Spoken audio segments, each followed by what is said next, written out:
Ricardo Ospina. 1:00 p.m. en punto, bienvenidos a las noticias. ¿Hasta cuándo deben esperar los pacientes de la nueva EPS el abuso del gobierno de esta EPS intervenida? Reclaman una aspirina, no se la dan. Reclaman un tratamiento contra el cáncer, no lo autorizan. Reclaman una pastilla de la cual depende su vida y no se la dan. Esa es la crisis que vamos a abordar hoy en Meridiano Blue, la crisis de la salud, porque ya los pacientes no aguantan más. Les tenemos la historia del soldado que infiltró a las Autodefensas Unidas de la Sierra Nevada. Les hizo el seguimiento de cómo se mueven por esta región del país. Armamento, tráfico de personas, tráfico de drogas y cómo son sus campamentos. En instante les tenemos la primicia y los videos. Pero antes, vamos a la reunión de más de 17 gobernadores porque están analizando una rebelión contra el gobierno nacional. El gobernador de Antioquia le está poniendo la cara al presidente Gustavo Petro y le dice no a la emergencia económica. Andrés Carmona. Así es, Juan Camilo, muy buenas tardes, los saludos desde la sede de la Federación Nacional de Departamentos en el occidente de Bogotá, donde a esta hora se reúnen 17 gobernadores y el director ejecutivo de la Federación Nacional de Departamentos, Didier Tavera. El objetivo de esta reunión, analizar la decisión tomada por el gobernador de Antioquia, Andrés Julián Rendón, de no aplicar el decreto con medidas tributarias en el marco de la emergencia económica expedida por el gobierno nacional a finales del mes de diciembre. Recordemos que ese decreto, el 1474, incluye medidas como impuesto al consumo de los licores, aumento del IVA a los juegos de suerte y azar. Pero precisamente el tema de los licores, algo que es fundamental para el recaudo de los departamentos, es lo que tiene molesto al gobernador Rendón, quien ya se declaró en esa suerte de rebeldía al decreto de emergencia económica. Escuchemos lo que dijo el gobernador a la llegada de esa reunión. Sin duda alguna, los que están asociados al hipoconsumo de los licores, pero también el asociado al IVA. Es que en el caso de la fábrica de licores de Antioquia, tendríamos que girarle a Petro durante este año más de 720 mil millones de pesos, que son recursos que se podrían crear en Antioquia o en cualquiera de los otros entes territoriales donde la fábrica de licores vende su aguardiente, su ron o cualquiera de sus productos. La reunión, nos comentan personas que están al interior de ella, está fuerte, están debatiendo cada uno de los puntos. Podría darse una decisión mayoritaria de los departamentos de no aplicar este decreto de emergencia económica, apelando a la inconstitucionalidad del decreto y a la espera de que la Corte determine si es viable o no esta medida tomada por el gobierno nacional. Juan Camilo. Mientras los gobernadores, Andrés, se declaran en rebelión contra el gobierno, el presidente Gustavo Petro anuncia una rebaja en el precio del combustible, de la gasolina, pero los camioneros todavía no le cogen la caña. Amenazan con irse a un paro nacional por el alza en los peajes, en el precio del diésel y los coletazos en el aumento del salario mínimo. La noticia la tiene Juanita Troncoso. Los transportadores de carga en el país aseguran que los sobrecostos operativos ya están comenzando a salir de su propio bolsillo, por lo que advierten que si el gobierno no comienza a darle soluciones reales, habrá un nuevo paro camionero. Así lo aseguró a Blue Radio Anderson Quiseno, el director ejecutivo de la Asociación de Transportadores de Carga. En este momento estamos evaluando las posibilidades. Lo que pasa es que los detonantes ya están. Ahora, ¿qué es lo que puede pasar en diferentes partes del país? Que hayan manifestaciones, que hayan expresiones públicas, inclusive llegando hasta bloqueos por parte de camioneros, precisamente por esta situación que no afronta el gobierno nacional. Lo que nosotros hacemos desde la Asociación de Transportadores de Carga es manifestar esa inconformidad y que en medio de la Asamblea Permanente pues se haga la organización debida de la logística necesaria para llegar a esos términos de paro nacional. El gremio transportador se declaró en asamblea permanente desde agosto del año pasado y viene adelantando también mesas desde hace más de 4 meses. Hoy reclama al gobierno que con un aumento del salario mínimo del 23%, una inflación que le sigue presionando los costos y sin una actualización de sus tarifas de transporte, la crisis se profundizará y el tiempo para que el gobierno actúe se va agotando. El presidente Gustavo Petro encabezará en las próximas horas una reunión extraordinaria con la cúpula militar para evaluar la situación de orden público que se presenta en el país. Recientemente hubo ataques terroristas en Chocó y Cauca. Caterina Ávila. Comenzó muy temprano a las 7 de la mañana y hace presencia en este momento el ministro de Defensa, el general en retiro Pedro Sánchez, la cúpula militar y policial y también el registrador Hernán Penagos, porque uno de los temas clave es precisamente las elecciones de 2026, los focos de criminalidad en zonas priorizadas y también los riesgos que se van a identificar de una perturbación al proceso electoral. Los otros temas son por supuesto coyunturales. A propósito de los ataques en Cauca y en Chocó, justamente se están analizando las operaciones de los últimos 7 meses por parte de Armada, Ejército, Policía y la Fuerza Aeroespacial. El presidente Gustavo Petro va a cerrar este encuentro a las 4 de la tarde dando los lineamientos finales de la estrategia que se pondrá en marcha, y esta reunión también coincide pues con la visita que hará el mandatario a Washington y el trabajo que está haciendo el gobierno nacional para consolidar unas cifras en materia de seguridad, pero sobre todo resultados para mostrar en la Casa Blanca. Catherine, uno de los principales eventos con los que arranca el año es el Foro Económico Mundial. ¿El presidente Gustavo Petro va a asistir? No, señor. Estaba previsto que asistiera. Incluso la Casa de Nariño envió una avanzada a Davos para que se organizara pues la llegada del presidente Gustavo Petro, pero el mandatario decidió no ir. La razón es, en primer lugar, que el Foro Económico no le llama la atención, lo ha dicho públicamente. Él dice que es un evento para mega ricos. Recordemos que ahí se reúnen las élites económicas y el presidente Gustavo Petro, pues ideológicamente hablando, nunca ha sido cercano a ese foro. Por esa razón, pues se canceló el viaje. El año pasado ya se había cancelado y en ese momento habían dicho que fue por austeridad, pero en esta oportunidad pues el presidente iba a ir, ya no va a ir y pues la avanzada se tiene que devolver.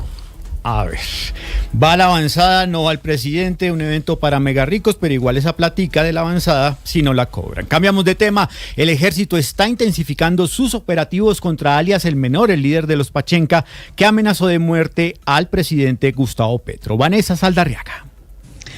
Milo, le cuento que se trataron de operativos realizados en horas de la noche en el corregimiento del municipio de Dibuya. Fue un equipo del ejército de la 10ª Brigada el que llegó acompañado por unidades de la Fuerza Aeroespacial para dar con alias Naín, este joven de tan solo 22 años que recientemente amenazó por redes sociales al presidente Gustavo Petro y por el que el gobierno está ofreciendo hasta 500 millones de pesos. Lo que se sabe es que un grupo de hombres que estaban acompañándolo y que hacen parte de los Pachenca empezaron a atacar a la fuerza pública, sin embargo lograron escapar del sector hasta que finalmente llegaron los miembros del ejército a tomar este campamento en el que aproximadamente pueden estar hasta 12 personas a partir de la capacidad instalada que encontraron. También lograron incautar 2 camionetas y varias balas que estaban en el sitio, aproximadamente 440, las cuales serían utilizadas por este grupo que delinque entre los departamentos de Magdalena y Guajira. Vamos a esta hora a Washington. Avanza la reunión entre María Corina Machado y el presidente Donald Trump. Recordemos que en el día de ayer habló con la presidenta interina, así la reconoce el gobierno de los Estados Unidos, Delcy Rodríguez. Hoy habla, a puerta cerrada, con la líder de la oposición, Juan Camilo Merlano, en la Casa Blanca. Un almuerzo de trabajo el que sostiene el presidente Donald Trump a esta hora con la líder opositora María Corina Machado. Llegó a las 12:08 a la Casa Blanca, ingresó por una entrada lateral por la calle 17 a través del edificio de oficinas Eisenhower e inmediatamente se dirigió hacia el ala oeste. Según lo que nos informa, trajo la medalla del Premio Nobel de Paz junto a una placa conmemorativa para entregársela al presidente de los Estados Unidos. Recordemos que ella ya en anteriores ocasiones ha dicho que le iba a dedicar, que le dedicaba ese premio Nobel al presidente de los Estados Unidos por su lucha por la democracia de Venezuela. Una visita clave para buscar un espaldarazo del presidente de los Estados Unidos frente a la transición hacia la democracia en Venezuela, y que se da también en medio de un contexto en el que habló ayer con la presidenta interina Delcy Rodríguez, a la cual califica de magnífica. Entonces, luego de esta reunión no se tiene previsto declaraciones de María Corina hasta este momento aquí en la Casa Blanca, sino posteriormente en el Congreso alrededor de las 3 de la tarde cuando sostenga una reunión con senadores tanto republicanos como demócratas. Juan Camilo, cuando usted dice que María Corina lleva la medalla, ¿es porque se espera que se la dé, se la entregue, se la regale al presidente Trump, el premio Nobel? Eso es lo que está diciendo su equipo, aunque no hay claridad si la medalla es una réplica o si es la original. Sí sabemos que viene junto a una placa conmemorativa y estamos a la espera de tener mayores detalles sobre si en efecto es la medalla original y si se la va a entregar allá al presidente de los Estados Unidos. Esa sería la foto, Juan Camilo, gracias. El comité del premio Nobel había dicho que no se puede transferir, regalar este premio y sería el trofeo que le falta a esa ya dorada oficina oval del presidente Donald Trump. Volvemos al país. En medio de la temporada de verano que afecta gravemente a Santander, se reporta una alerta ambiental por la presencia de hidrocarburos. Nos cuenta más Julián Mejía. En la Ciénaga del Llanito, específicamente en el sector del Rincón del Peñate, se encontraron concentraciones de productos de hidrocarburos en la vegetación, el agua y los sedimentos. Las comunidades pesqueras alertaron de la contaminación que ha cobrado ya la vida de 15 manatís antillano en el ecosistema y hasta allí llegó una comisión de la Secretaría de Ambiente de Barrancabermeja y la Corporación Ambiental de Santander para revisar la alerta ambiental en este afluente hídrico. Leonardo Granados, secretario de Ambiente de Barrancabermeja, confirmó que fue impuesta una medida preventiva de Ecopetrol por esta contaminación. Ecopetrol tiene que responder por estos temas, que se ha contaminado toda esta ciénaga y que ya tenemos 15 víctimas de manatí antillano. La contaminación en la Ciénaga del Llanito es muy grave según la Secretaría de Ambiente porque este afluente surte de agua a Barrancabermeja. Y comienza hasta ahora un nuevo homenaje a Jason Jiménez en Corabastos, el lugar donde trabajó vendiendo aguacates y dio sus primeros conciertos. Allí se encuentra Nicolás Rodríguez. Los saludos desde la central mayorista de Colombia, desde Corabastos, porque a esta hora comienza el homenaje póstumo al cantante Jason Jiménez que le van a hacer por parte de la familia, organizadores y por supuesto personas que lo conocieron mientras él trabajaba en esta plaza de mercado, precisamente desde la bodega 32, donde se desempeñaba como vendedor y también como cargador de aguacates. Aseguran además que lo van a despedir con música y con un gran homenaje. Mi querido papá Jason, que Dios lo tenga en su santa gloria. Un ser humano increíble, una persona que se quitaba la comida de la boca por ayudar a la gente. ¡Que viva Jason Jiménez! Nos dejó muchas enseñanzas, unió a Colombia hasta su último momento. La llevó a otro nivel y nos inspiró a nosotros acá de Corabastos, como a mí y a mucha gente a salir adelante y nos enseñó también que sí se puede. A su Abastos nunca olvidó que venía de acá de Corabastos del aguacate. Se espera que el homenaje que le están haciendo al artista Jason Jiménez culmine sobre las 3 de la tarde, pero también es válido precisar que la cabalgata que estaba programada para hacerse dentro de esta instalación fue cancelada por temas de motivos de permisos que debía otorgar la alcaldía. Sin embargo, a esta hora continúan los homenajes al artista que, recordemos, falleció el pasado fin de semana. A la 1 de la tarde, 13 minutos, recorramos el mundo a través de la información con César Moreno. Hola, muy buenas tardes. El Departamento de Guerra de los Estados Unidos confiscó otro buque petrolero, ya es el sexto, vinculado a Venezuela en el Caribe durante una operación realizada por infantes de Marina de la Fuerza de Tarea Conjunta Southern Spear en apoyo al Departamento de Seguridad Nacional. Se trata del petrolero Verónica, interceptado sin incidentes. Según el Departamento de Guerra, la confiscación del Verónica se enmarca en una amplia misión para poner fin a actividades ilícitas, restaurar la seguridad y defender los intereses estadounidenses. Paralelamente, Washington concretó las primeras ventas de petróleo venezolano en el marco de un acuerdo valorado en $2.000 millones, alcanzado a principios de enero entre Caracas y Washington. Los ingresos, en unos estimados $500 millones de primera mano, permanecen en cuentas bancarias, se dice que en Qatar, bajo control estadounidense, conforme a una orden emitida el viernes pasado. Sigamos en Estados Unidos porque Donald Trump amenazó con desplegar militares en Minneapolis, donde las protestas por la actuación de los agentes de migración aumentaron después de que ayer un miembro del ICE hiriera de bala a un hombre venezolano. Ya completamos 2 semanas de duras protestas después de que un agente perteneciente a esa policía migratoria que se llama ICE matara a una mujer estadounidense de 37 años. Dice Trump, allí en la red social Truth, si los políticos corruptos de Minnesota no acatan la ley y detienen los ataques de los agitadores profesionales y los insurrectos contra los patriotas de la ICE, que solo tratan de cumplir con su trabajo, invocaré el acta insurreccional que le otorga al Poder Ejecutivo desplegar militares en territorio nacional. Las autoridades de Minneapolis pidieron mantener la calma ante el nuevo ataque de ICE y las palabras de Trump. El presidente ruso Vladimir Putin abogó por lograr un acuerdo cuanto antes pacífico en Ucrania, a lo que llamó a abrir un debate para la creación de una nueva arquitectura de seguridad a nivel global que salvaguarde los intereses de todo el mundo. Además, Putin admitió que las relaciones con los países europeos dejan mucho que desear y expresó su confianza en restablecerlas en el futuro.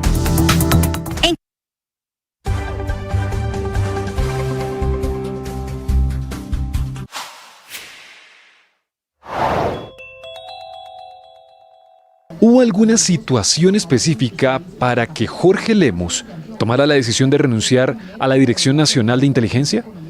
Esto fue lo que respondió en Mañanas Blue. No, nada, presidente. Estuvimos conversando y él dijo, es mejor que se dedique a la UIAF, definitivamente, porque es necesario que mostremos esta pelea y este combate contra el lavado de activos, especialmente cuando... La versión esa, y le pregunto a usted qué tuvo que ver con el traslado. Esta es información exclusiva de Blue Radio.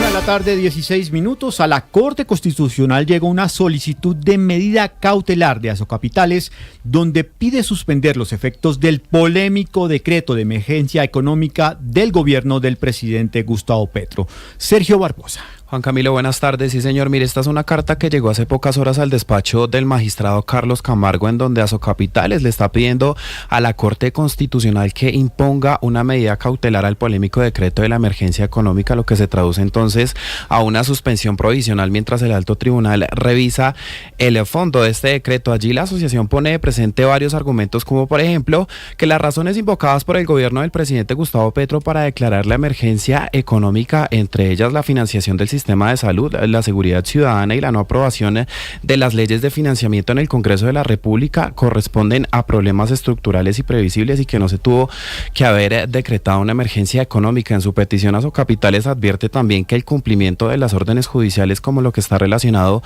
con la unidad de pago por capitación en lo que tiene que ver con los temas de salud o la obligación de garantizar la seguridad y proteger a los líderes sociales, son deberes permanentes del Estado y no justifican un estado de excepción. Valentina. Gracias, Sergio. Ya en segundos, detalles de este pulso jurídico que sigue por cuenta de los decretos en materia de economía del gobierno nacional.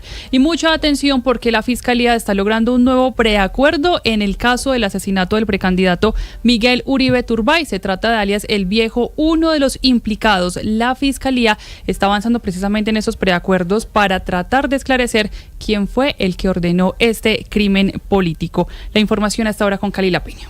Sí, señora, mire, de todos los preacuerdos tramitados, solo uno ha sido avalado hasta ahora por un juez penal especializado. Se trata del acuerdo suscrito con Carlos Eduardo Mora, quien deberá cumplir una condena de 21 años de prisión por conducir un vehículo para realizar reconocimientos previos del lugar donde se perpetró el atentado. Otro de los preacuerdos ya presentados por la Fiscalía, pero que aún está pendiente del aval judicial, es el de Catherine Andrea Martínez, alias Gabriela, una pena de 21 años de prisión para la joven, al haber recibido el arma de fuego de alias El Viejo, presunto enlace con las disidencias de las FARC y autores intelectuales del crimen, para luego entregarla al menor de edad que ejecutó el disparo contra Miguel Uribe Turbay. Entre los preacuerdos más relevantes que están en proceso para presentarse se encuentra el de Simeón Pérez, alias El Viejo, considerado por la Fiscalía como la figura de más alto nivel capturada hasta ahora dentro de esta investigación. También están pendientes de presentación y el aval judicial los preacuerdos con Jorman David Mora, alias El Caleño, y con Harold Daniel Barragán. En el caso de alias El Caleño, la Fiscalía sostiene que desde la cárcel tuvo un papel determinante en la selección y conexión con el adolescente que disparó contra Miguel Uribe, y Harold Barragán, quien ayudó a coordinar el ataque y el uso del arma.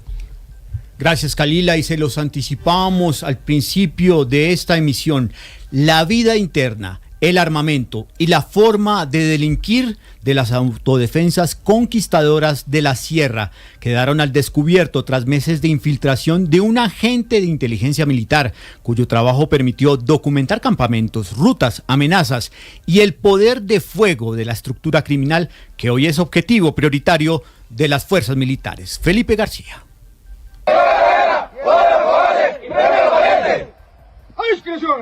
Durante meses, un agente de inteligencia militar logró infiltrarse en el núcleo de las autodefensas conquistadoras de la Sierra Nevada, también conocida como los Pachenca, una de las estructuras criminales más temidas del norte del país. El infiltrado no solo consiguió entrar a sus zonas de control, sino que documentó con videos y fotos la rutina, el poder de fuego y la organización interna del grupo ilegal liderado por alias Naín, un criminal por el que hoy se ofrece una recompensa de hasta 500 millones de pesos y quien incluso llegó a amenazar al presidente Gustavo Petro. De acuerdo con información conocida por Blue Radio a través de inteligencia, el agente logró mimetizarse dentro de la estructura, ganándose la confianza de varios de sus integrantes. Desde esa posición grabó a hombres fuertemente armados, vestidos con camuflados y brazaletes alusivos a las autodefensas, moviéndose con total tranquilidad por zonas montañosas y selváticas de la Sierra Nevada, así como por vías terciarias donde ejercen control armado, intimidan a la población civil y lanzan amenazas directas contra la fuerza pública. En las imágenes se observan largas filas de fusiles y armamento de alto poder, entre ellos Galil, AK-47, M4, M7 y fusiles Barrett calibre .50, lo que evidencia el músculo bélico que ha sostenido a esta organización criminal durante años. Estos videos, hoy en manos de las autoridades, están siendo analizados para identificar e individualizar a cada uno de los hombres que aparece en ellos. Uno de los registros más sensibles muestra una escuadra completa de hombres fuertemente armados, formados en una zona rural, mientras uno de los cabecillas envía un mensaje directo a los integrantes de la organización que se encuentran privados de la libertad en cárceles del país. En el discurso, el grupo se presenta como una organización cohesionada, con lenguaje ideológico y religioso que promete respaldo a sus hombres capturados y los convoca a regresar a las filas una vez recuperen la libertad, dejando en evidencia su intención de mantener viva la estructura criminal. La infiltración fue clave para ubicar zonas estratégicas de este grupo armado. En las últimas horas, tropas del ejército llegaron hasta un campamento de los Pachenca en zona rural de Dibuya, La Guajira, tras intensos combates. En el lugar, adecuado para alojar al menos 12 integrantes, se incautaron 2 camionetas, 6 proveedores, 444 cartuchos de diferentes calibres y 9 minas antipersonales, que según inteligencia estaban listas para ser usadas contra la fuerza pública. Todas estas primicias usted las puede encontrar ya en bluradio.com y nuestras redes sociales. Blue Radio conoció el mapa del despojo de tierras en Colombia que acaba de terminar el gobierno del presidente Gustavo Petro, identificando a los principales actores armados responsables de estas acciones y las zonas del país donde más despojaron tierras en Colombia. Salima Félix. Juan Camilo, la investigación revisó 1.621 sentencias emitidas por los 5 tribunales especializados en restitución de tierras del país, identificando picos de despojo en los años 1994, 1997 y 2002. La unidad de tierras identificó que estos 3 periodos coinciden con momentos críticos del conflicto armado y con la expansión territorial de grupos ilegales. Así lo explicó en diálogo con Blue Radio Paula Andrea Villavélez, directora jurídica de la Unidad de Restitución de Tierras. El grupo que más desarrolló acciones que llevaron al despojo y al abandono de tierras en el país fueron los grupos paramilitares con el 34% de los casos. Le siguen las FARC con 16%, el ELN con el 8% y el EPL con el 5.9%. También se identificó dentro de estos casos una presencia importante también de acciones que desarrollaron actores estatales como el Ejército y la Policía Nacional en el 11% de los casos. El informe también establece que más del 80% de los casos de despojo reconocidos judicialmente se concentran en 7 departamentos. Departamentos como Antioquia, Cesar, Santander, Córdoba, norte de Santander, Magdalena y Sucre fueron los departamentos que más sufrieron estos hechos de violencia, y como podemos observar, pues una concentración muy importante en el norte del país. En el sur, pues no se evidencia un nivel tan alto de despojo y abandono hasta el momento. También se evidencia que la pérdida de tierras no se dio únicamente por violencia directa, sino a través de negocios jurídicos como contratos y escrituras que terminaron siendo invalidados por la justicia al establecerse la ausencia de consentimiento real de las víctimas. La unidad reporta que ya se ha ordenado la restitución de más de 259.000 hectáreas en 10.000 fallos a nivel nacional. Gracias, Alima. Y Blue Radio conoció que, al igual que lo hizo con el actual gobernador de Antioquia, Andrés Julián Rendón, la Contraloría General de la República también asumirá la investigación de otras 2 personas en ese departamento, una de ellas la actual secretaria de Talento Humano de la Gobernación. Todo esto por un caso de presunta responsabilidad fiscal que supera los 420 millones de pesos. Melissa, buenas tardes. Buenas tardes, Valentina. Pues mire, bajo la lupa de los entes de control ahora de carácter nacional están la actual secretaria de la Gobernación de Antioquia para la cartera de Talento Humano, Rosa María Acevedo, y Diana María Montoya, quien es la esposa del diputado Julio César Restrepo y quien ha sido contratista de la alcaldía de Támesis. En el caso de Acevedo se le investiga por un presunto detrimento por 342 millones de pesos en un contrato que se suscribió por 1.000 millones entre la Gobernación y Confenalco para la ejecución de programas institucionales. Por su parte, Diana María Montoya afronta un proceso de responsabilidad fiscal en medio de 4 contratos suscritos con la alcaldía de Támesis y la empresa de servicios públicos de esta misma localidad. Su esposo, el diputado Restrepo, la defendió. Diana se ganó la asesoría en Támesis porque Juan Pablo conoce su competencia, de hecho, y invito a cualquier persona o a la misma gente que ha hecho estas denuncias en Támesis y que dice que es por mi cercanía con Juan Pablo, a que entonces expongan todas las pruebas y hagan las denuncias respectivas, pero con soportes, porque realmente de eso se trata. Uno no puede andar por la vida lanzando juicios y atacando. Por lo pronto, en que analizan una respuesta directa, tanto el gobernador Andrés Julián Rendón como las otras 2 funcionarias involucradas señalaron que están tranquilos de su proceder y que lo demostrarán en la Contraloría Nacional en Bogotá, a donde llegaron estos procesos, Valentina. Las tortas